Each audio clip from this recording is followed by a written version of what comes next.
Gon Fricks a presque 12 ans, et rêve de devenir « hunter », qui veut dire chasseur en anglais.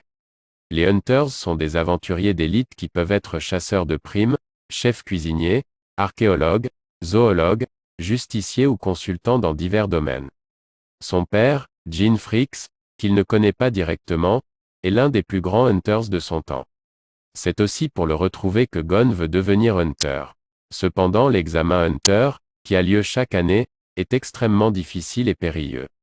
On dit qu'un candidat sur 10 000 arrive sur le lieu des épreuves et qu'un seul candidat tous les 3 ans devient hunter à sa première tentative. Durant les épreuves, il n'est pas rare d'être blessé, voire tué par des monstres, des pièges ou même d'autres concurrents.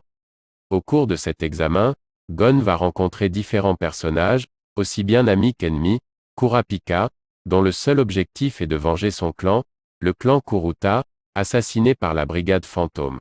Leolio Paradis Naito, dont le but avoué est d'acquérir de l'argent pour financer ses études de médecine. Killua Zoldyck, 11 ans et demi, fils d'une famille d'assassins d'élite, la famille Zoldyck, ne souhaitant pas poursuivre la voie de sa famille, qui participe à cet examen par simple amour du défi. Hisoka, dont la grande passion est le combat contre des guerriers très puissants. Ainsi que beaucoup d'autres. Arc Examen Hunter. L'examen de Hunter se déroule une fois par an. Pour y participer, il faut tout d'abord s'inscrire puis réussir à parvenir sur le lieu de l'épreuve, tenu secret. Pour cela, il faut trouver les navigateurs qui permettent d'y aller. Tout le trajet est une épreuve, permettant de juger les participants qui veulent obtenir le titre de Hunter. Gon, Kurapika et Leolio se retrouvent tous trois sur le même bateau, se rendant vers l'épreuve. En chemin, ceux-ci sont pris dans une tempête. Étant les 3 seuls passagers n'ayant pas eu peur pendant la tempête et ayant gardé leur sang-froid, le capitaine les accepte pour la première épreuve non officielle de l'examen de Hunter et leur indique le premier endroit où se rendre pour pouvoir aller sur le lieu de l'examen, l'arbre sur la montagne. Toutefois, pour y parvenir, il faut répondre correctement à un quiz, le quiz palpitant à 2 réponses qu'une vieille femme leur impose. Même si la femme ouvre le chemin aux X participants, cela ne signifie pas pour autant que la réponse qui a été donnée est la bonne. Après avoir répondu correctement au quiz de la vieille femme, Gon, Kurapika et Leolio se retrouvent confrontés à des ratons-renards, sortes de créatures à l'apparence animale mais toutefois plus grandes qu'un humain et dotées de paroles. Ils réussissent malgré tout à gagner la confiance de ceux-ci. Puis le trio bénéficie d'une petite balade dans les airs qui les amène devant un bâtiment, il s'agit en fait d'un banal restaurant, les conduisant enfin au lieu des épreuves. Le groupe arrive finalement sur le lieu des épreuves, où ils sont accueillis par une « horde » de participants. Ceux-ci n'ont rien à voir avec des personnes ordinaires, ce sont tous, selon Kurapika, des experts. Alors qu'ils vont commencer la première épreuve, ils font entre-temps la rencontre de Tompa qui essaie en vain de les éliminer en leur faisant avaler un laxatif. Ils feront aussi la rencontre de Killua, l'un des principaux personnages du manga. Première épreuve. L'examinateur de la première épreuve est Satotsu, un hunter archéologue. L'épreuve qu'il impose est de faire courir les 404 participants pendant plus de 80 km et de les amener dans un marécage, le nid des escrocs. Toutefois, Satotsu ne manquera pas d'augmenter la cadence en cours de route. Le nid des escrocs est parsemé d'émuches et de monstres, notamment, le Segame, ou homme de brume, le patient attentif, le corbeau crieur, le champignon mine et le papillon somnifère. Gon, Killua, Kurapika ainsi que Leolio sortiront vainqueurs cette épreuve pour aboutir au second tour des épreuves. On dénombre, pour ce tour, 47 abandons. Deuxième épreuve. La deuxième épreuve consiste à combler la faim de Buhara et Menchi, examinateurs et hunters gourmets de cette épreuve. Il y a 2 sous-épreuves lors du deuxième tour, dont la première, où les participants doivent assouvir la faim de Buhara qui commande un Great Stomp, le porc le plus féroce de la planète. Le groupe sortira vainqueur de cette sous-épreuve, et il restera 70 participants pour la deuxième sous-épreuve. Celle-ci, dirigée par Menchi, s'avère extrêmement plus difficile que la première. Les participants doivent, à partir d'instruments de cuisine et de riz mis à leur disposition, cuisiner des sushis. Le seul ayant réussi à avoir cuisiné un sushi correct est Hanzo, descendant d'une puissante famille de ninjas étant japonais, la confection de sushi est une épreuve faite pour lui. Cependant, le goût du plat s'avère n'être pas assez bon. Aucun candidat ne sera sélectionné pour la suite des épreuves, et par conséquent, celles-ci sont terminées. Devant l'échec des participants de l'examen en entier, Netero, le président de la Société des Hunters, décide d'intervenir en personne sur les lieux des épreuves. Il sermonne Menchi, et lui demande de choisir une nouvelle épreuve, tout en sachant qu'elle devra elle aussi s'y soumettre.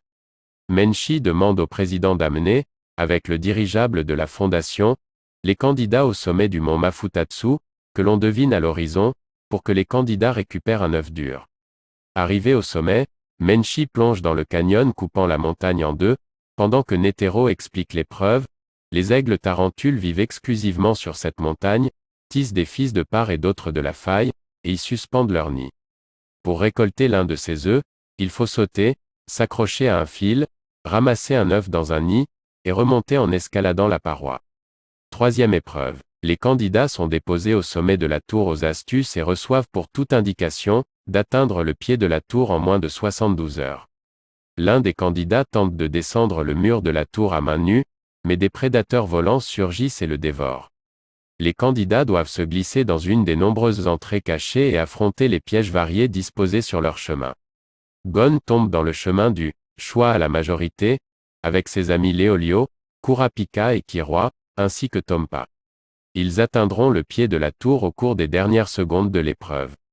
Quatrième épreuve. Les candidats sont déposés sur l'île de Zébil, avec l'instruction de totaliser 6 points pour passer à l'épreuve suivante.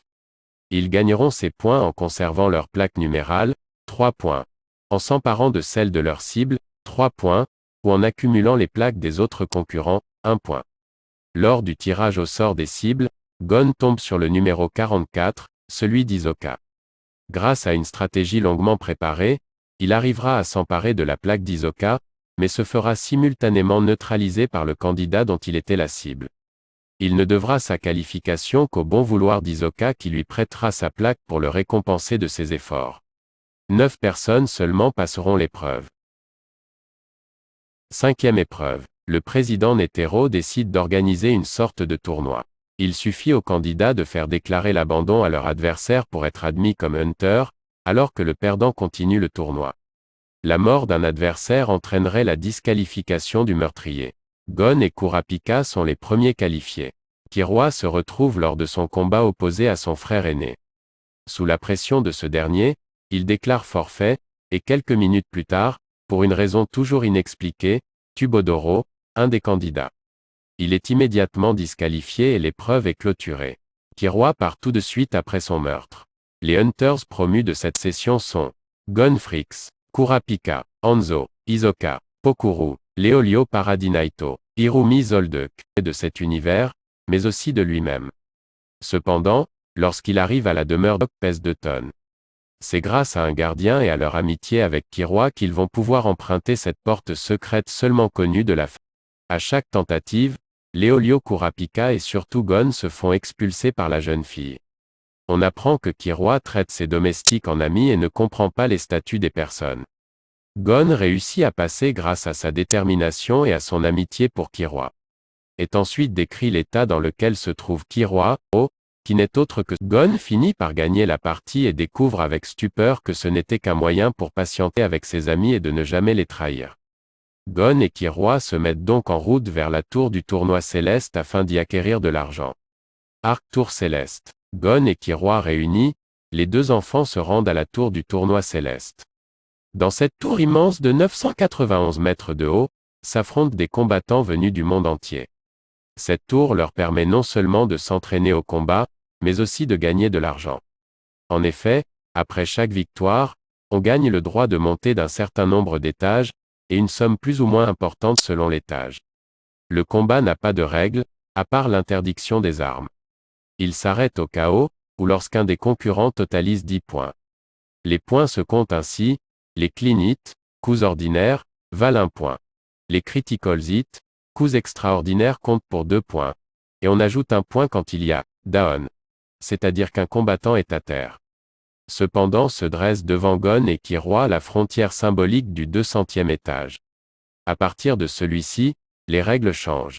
Les armes sont autorisées, et l'on doit remporter 10 victoires avant de totaliser 4 défaites pour pouvoir défier le Floor Master. Désormais ils combattent seulement pour l'honneur, car il n'y a plus aucune récompense. Mais, élément connu des seuls initiés, à partir du 200e étage les combattants utilisent le nen.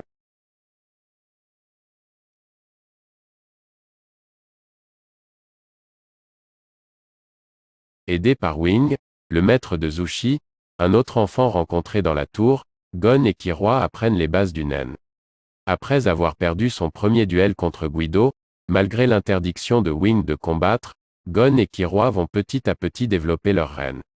C'est aussi dans la tour céleste que Gon se bat contre Hisoka pour la première fois, et qu'il parvient même à lui placer son poing dans la figure, lui permettant ainsi de rembourser sa dette de l'examen Hunter en rendant à Hisoka sa plaque. Arc-York Shin City. Après le combat contre Hisoka, Gon et Killua vont passer un peu de temps chez Mito, la tante de Gon qu'il a élevée. Celle-ci lui donne alors une mystérieuse boîte qu'elle possède depuis des années, et qui provient de Jin, le père de Gon. Les deux amis réussissent à l'ouvrir à l'aide du nen et trouvent à l'intérieur une cassette audio, une carte de sauvegarde pour un jeu vidéo nommé Grid Island, et une bague mystérieuse. Sur la cassette, un message enregistré de Jin enjoint Gon de le retrouver, le défiant presque.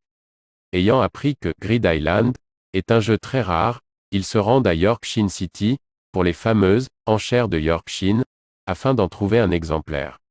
Ils rencontreront là-bas la brigade fantôme, et se feront même enlever par l'araignée, surnom donné à la brigade fantôme à cause du tatouage en forme d'araignée porté par ses membres, qui souhaitent venger la mort du Voggin, tué par le type à la chaîne, qui n'est autre que Kurapika.